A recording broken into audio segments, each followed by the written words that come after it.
उपराष्ट्रपति के लिए जो वोटिंग है वो शुरू हो चुकी है, मतदान प्रक्रिया शुरू हो चुकी है। नई संसद भवन में पहली बार चुनाव हो रहा है। उपराष्ट्रपति के लिए चुनाव शुरू हो चुका है। जहां नई संसद भवन में ये चुनाव हो रहा है, सभी सांसद पहुंच रहे हैं और जो चुनाव प्रक्रिया वो शुरू हो चुकी है। 10 बजे से लेकर शाम 5 बजे तक ये जारी रहेगी और 6 बजे नतीजे सामने आ जाएंगे और आज देश को अपना नया उपराष्ट्रपति मिल जाएगा। तो बड़ी जानकारी आप तक पहुंचा रहे संसद भवन में पहुंचे प्रधानमंत्री नरेंद्र मोदी और वोट प्रक्रिया, अपना वोट डालने के लिए, मतदान करने के लिए पहुंच चुके हैं प्रधानमंत्री नरेंद्र मोदी। और नई संसद भवन में ये पहली बार चुनाव हो रहा है। इसके साथ ही आपको बता दें कि आज देश को नया उपराष्ट्रपति मिल जाएगा।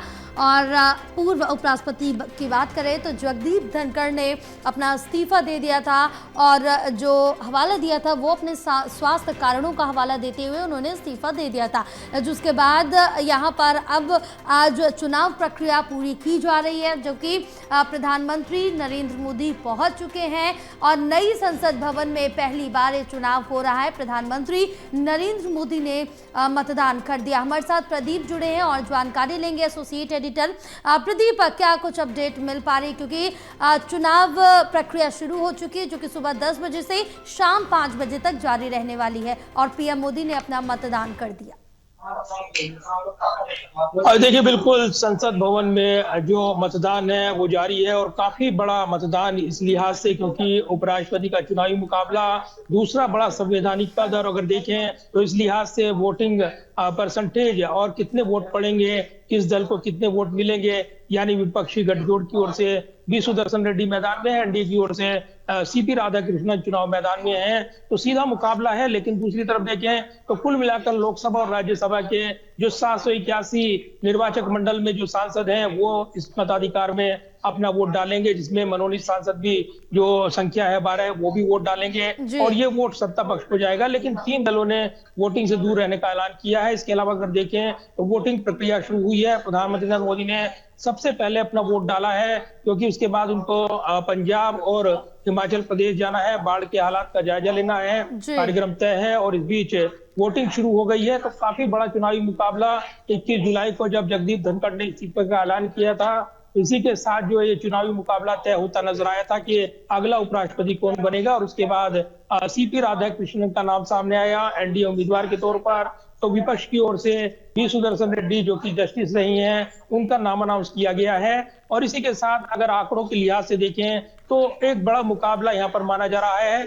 3 दलों ने अलग रहने का ऐलान किया है, इस वोटिंग प्रक्रिया में वो हिस्सा नहीं लेंगे। बीआरएस और इसके अलावा जो बीजेडी पार्टी है और शिरोमणि अकाली दल, उसने भी चुनावी मुकाबले से बाहर रहने का ऐलान किया है। तो करीब 14 सांसद हैं उनके, लोकसभा और राज्यसभा के आंकड़ों को मिलाकर देखें तो ऐसे में अब जो कुल मिलाकर 391 पहले विजय का आंकड़ा था वो घट जाएगा और वो रह जाएगा 384 वोट का। और कहीं ना कहीं ये जो आंकड़ा है ये एनडीए के पाले में कहा जा रहा है। तो दूसरी तरफ अगर देखें तो इस लिहाज से नजरें लगी हैं विपक्ष पर, वैचारिक लड़ाई वो कह रही हैं कि अगर वो बहुमत से ज्यादा आंकड़ा ले आते हैं, विपक्ष के जो आंकड़े हैं उसके ऊपर अगर वो ले आते हैं तो ये उनकी सांकेतिक जीत होगी। और इसीलिए चुनावी मुकाबले में उतार चढ़ाव पर नजरें लगी हैं। जो पूरी प्रक्रिया है इसमें राज्यसभा के जो महासचिव हैं वो रिटर्निंग ऑफिसर हैं पीसी मोदी, और इसके अलावा जो चुनावी प्रक्रिया होगी उसमें निश्चित तौर पर फर्स्ट प्रेफरेंस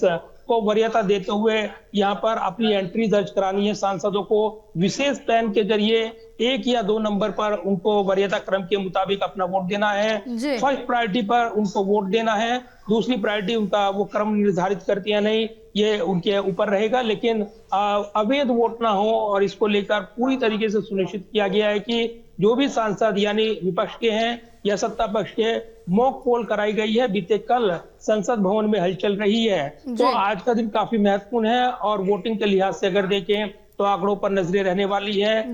ये वोटिंग प्रक्रिया शुरू हो गई है, 5 बजे तक होनी है और उसके बाद 6 बजे तक ये माना जा रहा है कि उम्मीदवार के विजयी उम्मीदवार के नाम का ऐलान हो जाएगा। तो आंकड़ों के लिहाज से निश्चित तौर पर एनडीए उम्मीदवार सीपी राधाकृष्णन की जीत तय मानी जा रही है।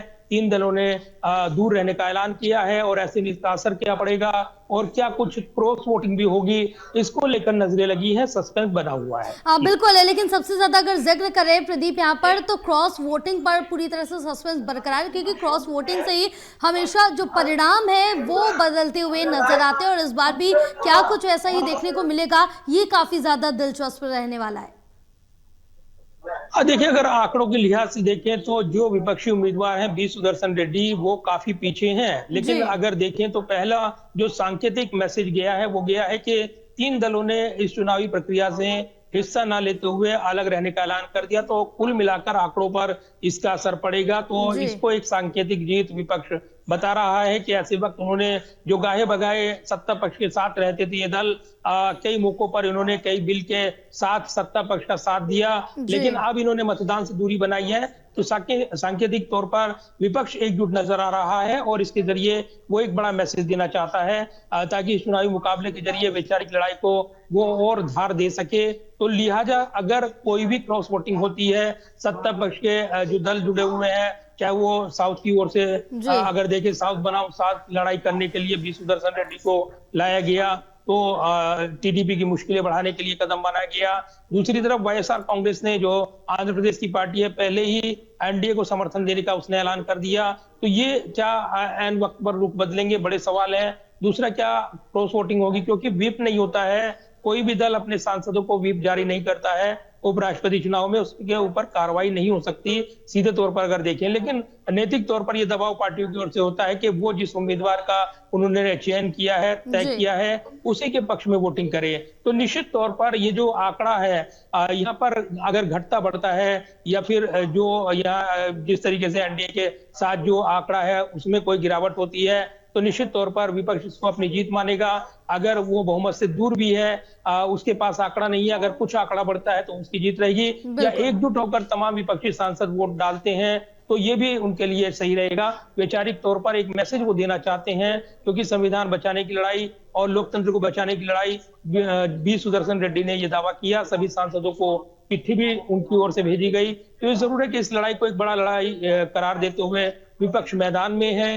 एक बड़ा मुकाबले का दिन है और जगदीप धनखड़ के अचानक इस्तीफा देने के बाद ये चुनावी मुकाबला चल रहा है। इस बीच कांग्रेस नेता जयराम रमेश ने जगदीप धनखड़ का उदाहरण दिया, 50 दिन से ज्यादा हुए हैं, लेकिन ये एक लड़ाई है और अब मौका है विपक्ष और उन दलों के सामने कि वो अपने सही उम्मीदवार का चयन कर सकें, और इसीलिए एक बड़ी लड़ाई जो है कमोबेश यहाँ पर उभारने की कोशिश विपक्षी ओर से हो रही है।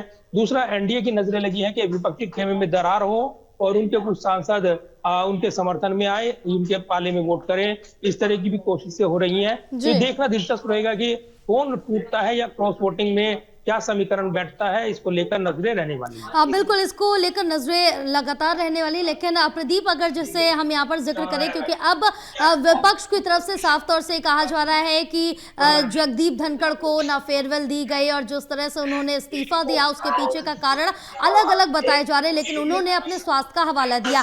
और जब उपराष्ट्रपति थे जगदीप धनखड़ यहाँ पर, तो सदन के अंदर काफी ज्यादा उनका मजाक भी उड़ाया और साथ ही उनके इस्तीफे की भी मांग की तरफ से कर दी गई थी। तो आखिर इतने बाद में उन्होंने जब इस्तीफा दे दिया तो इतनी ज्यादा अंदर से अपने आप को उनके पक्ष में दिखाने की विपक्ष को क्या जरूरत पड़ गई?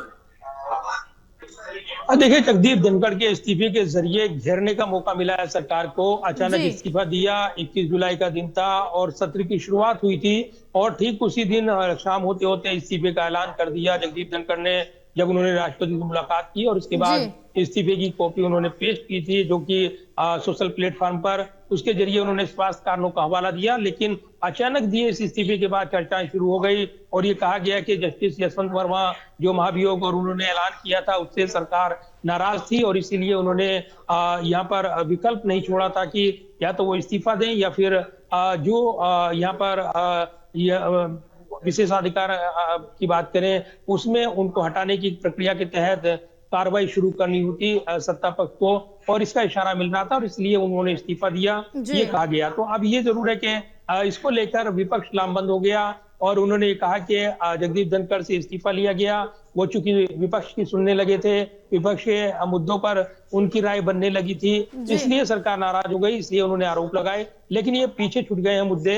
अभी जगदीप धनखड़ की खामोशी एक राजनीतिक विषय बनी हुई है। विपक्ष को उम्मीद है कि देर सवेर वो कुछ बोलेंगे और सरकार के खिलाफ बोलेंगे तो उनको मसाला मिलेगा, लेकिन अभी तक उन्होंने अपनी चुप्पी नहीं तोड़ी है। इस बीच आज उपराष्ट्रपति का चुनावी मुकाबला चल रहा है जी। और कहीं ना कहीं इसको याद दिलाते हुए विपक्ष ने एक बार फिर इस पूरे मुद्दे को उभारने की कोशिश की है। लेकिन एक बड़ा चुनावी मुकाबला और आंकड़े एनडीए के पक्ष में दिखाई दे रही हैं। लेकिन इस मुकाबले में क्या उतार चढ़ाव आएंगे, वोटिंग को लेकर किस तरह का पैटर्न देखने को मिलेगा, जी। क्योंकि सांसद इसमें अधिकार है कि वही वोट देते हैं। तो ऐसे में शाम तक ये मुकाबला संपन्न हो जाएगा और इसी के साथ आज ही चुनाव परिणाम भी घोषित कर दिए जाएंगे। नए उपराष्ट्रपति कौन होंगे इसकी तस्वीर साफ हो जाएगी और सीपी राधाकृष्णन जो आंकड़ों के लिहाज से यहाँ पर जीत तय मानी जा रही है, तो ऐसे में उनका अंतर कितना रहेगा, ये भी बड़े सवाल हैं जिनका इंतजार किया जा रहा है। बिल्कुल, क्योंकि जीत के मुहाने पे खड़े इस समय सीपी राधाकृष्णन, लेकिन ट्विस्ट क्या कुछ आएगा वो भी देखने वाली बात होगी। बहरहाल हमारे साथ बने रहे, आगे और भी जानकारी आपसे लेंगे।